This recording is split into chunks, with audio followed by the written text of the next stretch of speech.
ಚಿತ್ರದ ನಿರ್ದೇಶಕರಾದಂಥ ಪ್ರಭಾಕರ್ ಶೇರ್ಖಾನ್ ರವರೇ, ನಿರ್ಮಾಪಕರಾದಂಥ ಗಣೇಶ್ ಪಾಟೀಲ್ ಅವರೇ, ರಂಜಿತ್ ಛತ್ರಪತಿ ಅವರೇ, ನಿಮಿಷ್ಕಾ ಪಾಟೀಲ್ ಅವರೇ, ಶ್ರೀನಿವಾಸ್ ಅವರೇ, ಅಶ್ವಥ್ ಅವರೇ, ಶ್ರೀಮತಿ ಶೇರ್ಖಾನ್ ಅವರೇ, ಮತ್ತು ಮಂಜುನಾಥ್ ಅವರೇ, ಚಿತ್ರತಂಡದ ಎಲ್ಲ ಬಳಗದ ಸದಸ್ಯರೇ, ಮಾಧ್ಯಮದ ಎಲ್ಲ ಸ್ನೇಹಿತರೆ,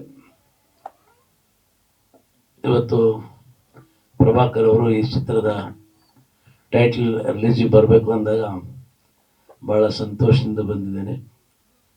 ಬಹಳ ಖುಷಿಯಾಯಿತು. ಈ ದಿನಗಳಲ್ಲಿ ಕೂಡ ಚಿತ್ರಗಳನ್ನು ನಿರ್ಮಾಣ ಮಾಡುವಂಥ ಧೈರ್ಯವನ್ನು ನಿರ್ಮಾಪಕರು ಹೊಂದಿರೋದು ಬಹಳ ಅದ್ಭುತ ಮತ್ತು ಮೆಚ್ಚುಗೆ ಪಡುವಂಥದ್ದು.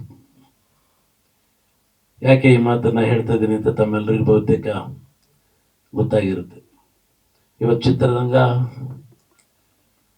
ಸೋತಿದೆ, ಚಿತ್ರ ನಿರ್ಮಾಣ ಸರಿಯಾಗ್ತಾ ಇಲ್ಲ, ಚಿತ್ರಗಳು ನಿಲ್ತಾ ಇಲ್ಲ ಅನ್ನೋಂಥ ಭಾವನೆ ಇದೆ.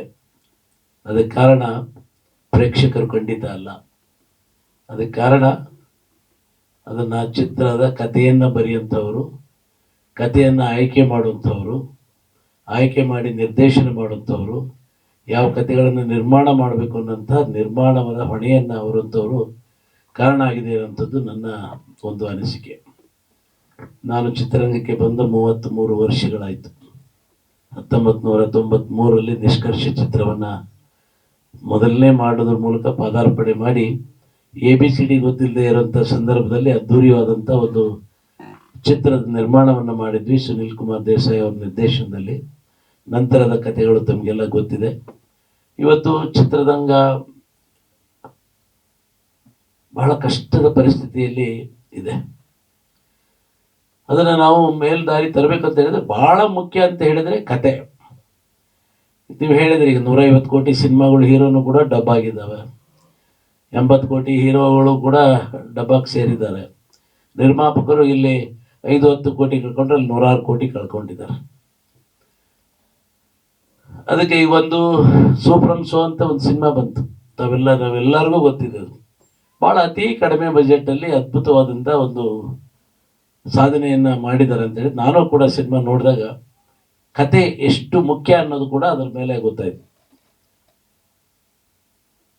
ಅದಕ್ಕೆ ಕತೆಗೆ ಬಹಳ ಒತ್ತು ಕೊಡಬೇಕು ಮತ್ತು ನಿರ್ದೇಶಕರ ಪಾತ್ರ ಬಹಳ ಮುಖ್ಯ. ಇವತ್ತಿನ ದಿನಗಳಲ್ಲಿ ಏನಾಗಿದೆ ಅಂದರೆ, ನಾನು ಈ 3 ವರ್ಷಗಳಿಂದ ಕತೆಗಳನ್ನ ಕೇಳ್ತಾ ಇದ್ದೀನಿ. ಸಿನಿಮಾ ಮಾಡಬೇಕು 20 ಸಿನಿಮಾ ನಿರ್ಮಾಣ ಮಾಡಿದ್ದೀವಿ ನಾವು, 5 ಸಿನಿಮಾ ನಿರ್ದೇಶನ ಕೂಡ ಮಾಡಿದ್ದೀನಿ.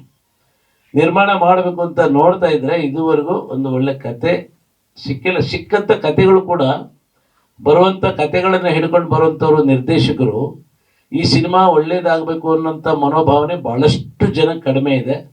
ಯಾವನಾದರೂ ಒಬ್ಬ ನಿರ್ಮಾಪಕ ಸಿಕ್ಕರೆ ಅವನು ಎಷ್ಟು ಸುಲಿಗೆ ಮಾಡ್ಕೊಂಡು ಆದಷ್ಟು ಬೇಗ ಮುಗಿಸಿ ನಾನು ಉದ್ಧಾರ ಆಗಬೇಕು ಅನ್ನೋಂಥ ಭಾವನೆಗಳನ್ನು ಹೊತ್ಕೊಂಡು ಬಂದಿರುತ್ತರು. ಇದು ನನ್ನ ಸ್ವಂತ ಅನುಭವ. ಇದಕ್ಕೆ ಯಾರು ಬೇಜಾರಾದರೂ ನನಗೆ ಚಿಂತೆ ಇಲ್ಲ. ಇವತ್ತು ಚಿತ್ರರಂಗದಲ್ಲಿ 20 ಸಿನಿಮಾ ಮಾಡಿ ಕಥೆನ ಹೇಳ್ತಾ ಇದ್ದೀನಿ. ಹಳೆ ನಿರ್ದೇಶಕರನ್ನು ಕೂಡ ಕರೆದು ಮಾಡಿದ್ವಿ ನಾವು. ಫಸ್ಟ್ ಹಾಫ್ ಚೆನ್ನಾಗಿರ್ತದೆ, ಸೆಕೆಂಡ್ ಹಾಫ್ ಮಾಡಿ ಅಂದ ತಕ್ಷಣ ಅವರಿಗೆ ಆಗಲ್ಲ. ಕಥೆಗಳ ಮೇಲೆ ಕಾನ್ಸಂಟ್ರೇಷನ್ ಕಡಿಮೆ. ಇವತ್ತು ಕಥೆನ ಹೆಂಗೋ ಹೇಳಿ ಒಪ್ಪಿಸ್ಬಿಟ್ಟು ಆಮೇಲೆ ಈಗ ಈ ಟ್ರೆಂಡ್ ಹೆಂಗೆ ಬಂದಿದೆ ಅಂತ ಹೇಳಿದ್ರೆ, ಒಂದು ಕತೆ ಮಾಡ್ಕೊಂಡು ಬರ್ತಾರೆ, ಔಟ್ಲೈನ್ ಹೇಳ್ತಾರೆ, ಔಟ್ಲೈನ್ ಮಾಡಿ ಆದಮೇಲೆ ಈ ಕತೆ ಪೂರ್ಣ ಸ್ಕ್ರಿಪ್ಟು ರೈಟ್ ಅಪ್ ಮಾಡಿ ಬರೋಕ್ಕೆ 3 ತಿಂಗಳು ಬೇಕು, ಅದಕ್ಕೆ ಇಷ್ಟು ಖರ್ಚಾಗುತ್ತೆ. ಈ ಮನೋಭಾವನೆ ಇವತ್ತು ಬಂದ್ಬಿಟ್ಟಿದೆ. ಕತೆ ಸಂಪೂರ್ಣವಾದ ಕಥೆಯನ್ನು ಹೊತ್ತು ಬರುವಂಥ ಕತೆಗಾರರಾಗಲಿ ನಿರ್ದೇಶಕರಾಗಲಿ ಕಡಿಮೆ ಇರೋದ್ರಿಂದ ಚಿತ್ರರಂಗ ಇವತ್ತು ಯಾವುದೋ ಒಂದು ಮಟ್ಟಕ್ಕೆ ಬಂದಿದೆ. ಅದರ ಅಳೆದು ತೂಗಿ ಹೋಗಲಿಕ್ಕೆ ನಾನು ಹೋಗೋದಿಲ್ಲ. ನನ್ನ ಮನಸ್ಸಿನ ಭಾವನೆಗಳನ್ನು ನಾನು ಹೇಳಿದ್ದೇನೆ. ಆದರೆ ಇವತ್ತು ಭಾಳ ಸಂತೋಷ, ನಮ್ಮ ಗಣಪತಿ ಪಾಟೀಲ್ ಅವರು, ಪ್ರಭಾಕರ್ ಅವರು ಈ ಚಿತ್ರದ ಕಥೆಯನ್ನು ರೆಡಿ ಮಾಡಿ ನಾವು ಒಂದು ಭಾಳ ಸೂಕ್ಷ್ಮವಾದ ಕತೆ, ನಮ್ಮ ಸ್ನೇಹಿತರು ಮಾಧ್ಯಮ ಸ್ನೇಹಿತರು ಹೇಳ್ತಾ ಇದ್ರು, ಹಿಂದೂ ಮುಸ್ಲಿಂ ಅಂದ ತಕ್ಷಣ ಅತ್ಯಂತ ಸೂಕ್ಷ್ಮತೆಯನ್ನು ಒಳಗೊಂಡಂಥ ಕತೆ. ಆದರೆ ಪ್ರೀತಿಗೆ ಧರ್ಮ ಯಾವುದೂ ಅಡ್ಡ ಬರಲ್ಲ, ಪ್ರೀತಿಗೆ ಧರ್ಮ ಅಡ್ಡ ಬರಲ್ಲ, ಪ್ರೀತಿಗೆ ಕುರುಡು ಅಂತ ಹೇಳ್ತಾರಲ್ಲ ಹಾಗೆ. ಅದಕ್ಕೆ ಇವತ್ತು ಇದನ್ನು ಮಾಡಬೇಕಾದ್ರೂ ಕೂಡ ಇವತ್ತು ಭಾಳಷ್ಟು ಕತೆಗಳು, ಇವತ್ತು ಕೇರಳ ಫೈಲ್ ಇರ್ಬೋದು, ಕಾಶ್ಮೀರ್ ಫೈಲ್ ಇರ್ಬೋದು, ಇವತ್ತು ಅತ್ಯಂತ ಸಕ್ಸಸ್ ಆದಂಥ ಸಿನಿಮಾಗಳಿದ್ದಾವೆ. ಆದರೆ ಅದರಲ್ಲಿ ಅಷ್ಟೇ ಸೂಕ್ಷ್ಮತೆ ಇತ್ತು, ಸತ್ಯಾಂಶ ಇತ್ತು, ಅದರಲ್ಲಿ ವಾಸ್ತವಾಂಶ ಇದ್ದಿದ್ದರಿಂದ ಇವತ್ತು ಕತೆಗಳು ಇದಾಗಿದ್ದಾವೆ. ಇದನ್ನು ಮಾಡುವಂಥ ಸಂದರ್ಭದಲ್ಲಿ ಬಹಳ ಸೂಕ್ಷ್ಮವಾಗಿ ಈ ಚಿತ್ರದ ನಿರ್ಮಾಣವನ್ನು ತಾವೆಲ್ಲ ಮಾಡಬೇಕು. ಯಾವುದೇ ಧರ್ಮಕ್ಕೆ ತೊಡಕಾಗದ ರೀತಿಯಲ್ಲಿ, ಧರ್ಮಕ್ಕೆ ಕುಂದು ಉಂಟಾಗದ ರೀತಿಯಲ್ಲಿ ಚಿತ್ರವನ್ನು ನಿರ್ಮಾಣ ಮಾಡಿದರೆ ಭಾಳ ಒಳ್ಳೆಯದಾಗ್ತದೆ ಅಂತೇಳಿ ಭಾವಿಸ್ತಾ, ಇವತ್ತು ಅದರಲ್ಲೂ ವಿಶೇಷವಾಗಿ ನಮ್ಮ ಉತ್ತರ ಕರ್ನಾಟಕದ ಎಲ್ಲ ದಿಗ್ಗಜರು ಈ ಸಿನಿಮಾ ಮಾಡ್ತಾ ಇದ್ದಾರೆ. ಅದು ಒಂದು ಹೆಮ್ಮೆಯ ವಿಷಯ. ಯಾಕೆಂದರೆ ನಾನು ಕೂಡ ಉತ್ತರ ಕರ್ನಾಟಕದಿಂದ ಬಂದಂಥವನು. ಇಲ್ಲಿ ಉತ್ತರ ಕರ್ನಾಟಕದವರಿಗೆ ಸಿಗಬೇಕಾದಂಥ ಮಾನ್ಯತೆ ಇದುವರೆಗೂ ಸಿಕ್ಕಿಲ್ಲ. ಅದು ನಾನು ಭಾಳ ಸತ್ಯ. ನಾನು 33 ವರ್ಷಗಳಿಂದ ನೋಡ್ತಾ ಇದ್ದೀನಿ. ಏನೋ ಬಂದಿದ್ದಾರೆ ಉತ್ತರ ಕರ್ನಾಟಕದವರು, ದೊಡ್ಡ ಮಕ್ಕಳು ಮಾಡಿ ಹೋಗ್ತಾರೆ, ಸಿನಿಮಾ ದುಡ್ಡು ಖರ್ಚು ಮಾಡೋಕೆ ಬಂದ್ದಾರೆ, ಏನೋ ಮಜಾ ಮಾಡಿ ಹೋಗ್ತಾರೆ ಅನ್ನುವಂಥ ಭಾವನೆ ಇದೆಯೇ ಹೊರತು ಉತ್ತಮವಾದ ಚಿತ್ರಗಳನ್ನು ಮಾಡಿದ್ವಿ. ಇವತ್ತು ಸುನಿಲ್ ಕುಮಾರ್ ದೇಸಾಯಿ ಫ್ರಮ್ ಉತ್ತರ ಕರ್ನಾಟಕ ಅತ್ಯದ್ಭುತವಾದಂಥ ಸಿನಿಮಾವನ್ನು ಮಾಡಿದ್ದಾರೆ. ಗಿರೀಶ್ ಕಾರ್ನಾಡ್ ಅವರು ಅಲ್ಲಿಂದ ಬಂದಂಥವರು, ಉತ್ತರ ಕನ್ನಡದಿಂದ ಬಂದಂಥವರು. ಉತ್ತಮವಾದ ಪ್ರತಿಭೆಗಳು, ಅನಂತ್ ನಾಗ್ ಅವರು ಉತ್ತರ ಕನ್ನಡದಿಂದ ಬಂದಂಥವರು. ಪ್ರತಿಭೆಗಳಿಗೆ ಭಾಷೆ ಪ್ರಾಂತ ಇಲ್ಲ, ಎಲ್ಲ ಕಡೆ ಇರ್ತದೆ. ಆದರೆ ಒಂದು ಕೊರತೆ ಏನಾಗಿದೆ ಅಂತ ಹೇಳಿದ್ರೆ, ಇದು ಸಿನಿಮಾ ಇಂಡಸ್ಟ್ರಿ ಕಾನ್ಸಂಟ್ರೇಟೆಡ್ ಇನ್ ಬ್ಯಾಂಗ್ಳೂರು, ಕರ್ನಾಟಕದ ಒಂದು ಮೂಲೆಯ ಭಾಗದಲ್ಲಿ ಇದ್ದಿದ್ದರಿಂದ ಇವತ್ತು ನಮ್ಮ ಉತ್ತರ ಕರ್ನಾಟಕದ ಕಲಾವಿದರು ಇರ್ಬೋದು, ತಂತ್ರಜ್ಞರಿರ್ಬೋದು, ಯಾರೇ ಬಂದು ಇಲ್ಲಿ ನೆಲೆಸಿ ಚಿತ್ರವನ್ನು ನಿರ್ಮಾಣ ಮಾಡಿ ನಿರ್ದೇಶನವನ್ನು ಮಾಡಿ ಹೋಗೋಷ್ಟು ಶಕ್ತಿ ಬಹಳಷ್ಟು ಜನಕ್ಕೆ ಇರೋದಿಲ್ಲ. ಸುನಿಲ್ ಕುಮಾರ್ ದೇಸಾಯಿ ಅವರು ಹೇಳ್ತಾ ಇದ್ರು, ಮೊದಲು ನಾನು ಬಂದಾಗ ಫುಟ್ಪಾತ್ ಮೇಲೆ ನಾನು ಮಲಗ್ತಾ ಇದ್ದೆ ಅಂತ. ಫುಟ್ಪಾತ್ ಮೇಲೆ ನಾನು ಮಲಗ್ತಾ ಇದ್ದೆ, ಒಂದು ಇಡ್ಲಿ ತಿಂದು ಮಲಗ್ತಾ ಇದ್ದೆ ಅಂತ ಹೇಳ್ತಾರೆ. ಇವತ್ತು ಆ ರೀತಿ ಪರಿಸ್ಥಿತಿ ಇಲ್ಲ. ಹಾಗಾಗಿ ಆದರೂ ಕೂಡ ಅವ್ರು ಕಷ್ಟದಲ್ಲಿ ಉಳ್ಕೊಂಡು ಅವರು ಚಿತ್ರವನ್ನು ಮಾಡಿ ಪ್ರೂವ್ ಮಾಡಿದ ಮೇಲೆ ಸಕ್ಸಸ್ ಸಿನಿಮಾದಲ್ಲಿ ಎರಡೂ ಇದೆ. ಗೆಲುವಿಗೆ 100 ಜನ ತಂದೆಯರು, ಸೋಲು ಅನಾಥ ಅಂತ ಹೇಳ್ತಾರೆ. ನಮ್ಮ ಮೇಡಮ್ ಕೀರ್ತಿ ಹೇಳಿದ್ರು, ನೀವಿನ್ನೂ ಪ್ರೂವ್ ಆಗಿಲ್ಲ. ಸರಿ, ಒಂದು ಸಿನಿಮಾ ಸಕ್ಸಸ್ ಆದರೆ 100 ಜನ ಬೆನ್ನತ್ತಾರೆ. ಅದು ಪ್ರೂವ್ ಆಗಬೇಕು. ಸಿನಿಮಾ ಸಕ್ಸಸ್ ಆಗೋ ರೀತಿಯಲ್ಲಿ ಸಿನಿಮಾವನ್ನು ನಿರ್ಮಾಣ ಮಾಡಿ ನಿರ್ದೇಶನ ಮಾಡಿ ಜನರಿಗೆ ಒಪ್ಪುವಂಥ ಕಥೆಗಳನ್ನು ಕೊಟ್ಟರೆ ಅದೇ ನಾಳೆ ದೊಡ್ಡ ಇದಾಗುತ್ತೆ. ಸೋಲು ಅನಾಥ ಇಲ್ಲಿ ಸೋತ್ಬಿಟ್ರೆ ಯಾರೂ ಕೇಳೋದಿಲ್ಲ ಮಾರನೇ ದಿವಸ. That what happens in my life. ಅದನ್ನು ಇಟ್ಕೊಂಡೇ ನಾನು ನಿಷ್ಕರ್ಷೆ ಮಾಡಿದ್ದು. ಅವತ್ತಿನ ದಿವಸ ಸಂಘರ್ಷ ಮಾಡಿ ದೇಸಾಯಿ ಅವರು ಸೋತಾಗ, ವಿಷ್ಣುವರ್ಧನ್ ಅವರು ಸೋತಂಥ ಸಂದರ್ಭದಲ್ಲಿ ದೇಸಾಯಿ ನನ್ನ ಹತ್ರ ಬಂದರು. ನಾನು ಅದರಲ್ಲಿ ಚಿಕ್ಕ ಪಾತ್ರ, ಜೂನಿಯರ್ ಆರ್ಟಿಸ್ಟ್ಗಿಂತ ಕಡಿಮೆ ಇರುವಂಥ ಪಾತ್ರ ಮಾಡಿದ್ದೆ. ಒಂದು ಸ್ನೇಹಿತರಾಗಿದ್ವಿ. ಅವ್ರು ಬಂದಾಗ ಸಂಘರ್ಷ ಅಟ್ಟರ್ ಫ್ಲಾಪ್ ಆಗಿತ್ತು. ಅವತ್ತು ಇಡೀ ಗಾಂಧಿನಗರದಲ್ಲಿ ವಿಷ್ಣುವರ್ಧನ್ ಅವ್ರ ಮೇಲೆ, ದೇಸಾಯಿ ಅವ್ರ ಮೇಲೆ ₹1 ಫೈನಾನ್ಸ್ ಕೊಡ್ಲಿಕ್ಕೆ ಯಾರೂ ತಯಾರಿರಲಿಲ್ಲ. ನಾವು ಚಿತ್ರ ನಿರ್ಮಾಣವನ್ನು ಹೇಗೋ ಸ್ನೇಹಿತರ ಒಂದು ನಮ್ಮ ಶಕ್ತಿ ಮೇಲೆ ನಾವು ಮಾಡಿದ್ವಿ. ಆಗ ಸಕ್ಸಸ್ ಆದಮೇಲೆ ಎಲ್ಲರೂ ಮತ್ತೆ ಬಂದರು, ನಮ್ಮ ಹಿಂದೆ ಎಲ್ಲರೂ ಬರ್ತಾರೆ. ಅದಕ್ಕೆ ಸಕ್ಸಸ್ ಏನಿದೆಯಲ್ಲ ಅದಕ್ಕೆ 100 ಜನ ಅಪ್ಪಂದ್ರೆ ಒಂದು ಸಿನಿಮಾ ಸಕ್ಸಸ್ ಆಯಿತು ಅಂತ ಹೇಳಿದ್ರೆ ಎಲ್ಲರೂ ಹೇಳ್ಕೊಂತಾರೆ, ನನ್ನಿಂದ ಸಕ್ಸಸ್ ಆಯಿತು, ನನ್ನಿಂದ ಆಯಿತು.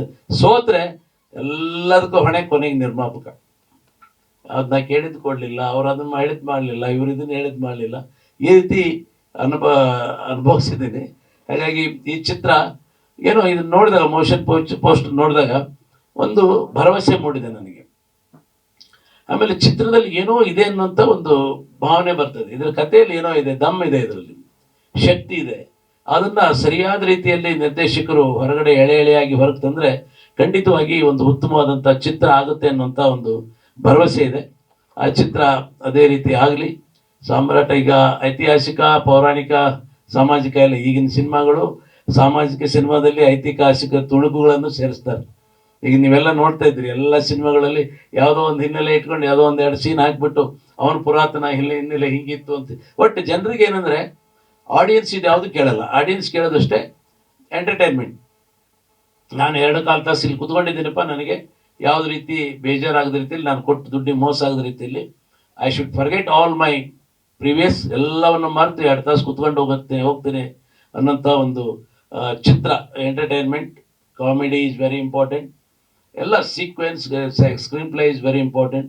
ಇದೆಲ್ಲ ಆಗುತ್ತೆ. ಆಮೇಲೆ ಸ್ಕ್ರೀನ್ ಪ್ಲೇ ಇದೆಲ್ಲ ಬರೋದು ನಂತರ ಎಡಿಟಿಂಗಲ್ಲಿ ಇದೆಲ್ಲ ಆಗ್ತದೆ. ಬಟ್ ಕಥೆಯಲ್ಲಿ ನಿಮಗೆ ಹ್ಯೂಮರ್ ಬೇಕು, ಎಲ್ಲ ರೀತಿಯ ಏನು ಹೇಳ್ತಾರಲ್ಲ, ಎಲ್ಲ ನವರಸಗಳು ಕೂಡ ಕಥೆಯಲ್ಲಿ ಮೂಡಿ ಬಂದರೆ ಭಾಳ ಉತ್ತಮ. ಅದರ ಬಗ್ಗೆ ನೀವು ಕಾಳಜಿ ವಹಿಸಿ ಒಳ್ಳೆಯ ಚಿತ್ರವನ್ನು ಮಾಡಿ. ನೀವು ಬೆಳಗಾವಿಯಿಂದ ಪ್ರಾರಂಭ ಮಾಡಿದಿರಿ, ಇದು ಬೆಂಗಳೂರಲ್ಲಿ ಪತಾಕಿಯನ್ನು ಹಾರಿಸಲಿ ಅಂತೇಳಿ ಈಗ ಈ ಮೂಲಕ ನಾನು ಆಶಿಸಿ ತಮ್ಮೆಲ್ಲರಿಗೂ ಕೂಡ ಶುಭ ಹಾರೈಸಿ ನಾನು 4 ಮಾತು ಮುಗಿಸ್ತೇನೆ. ನಮಸ್ಕಾರ.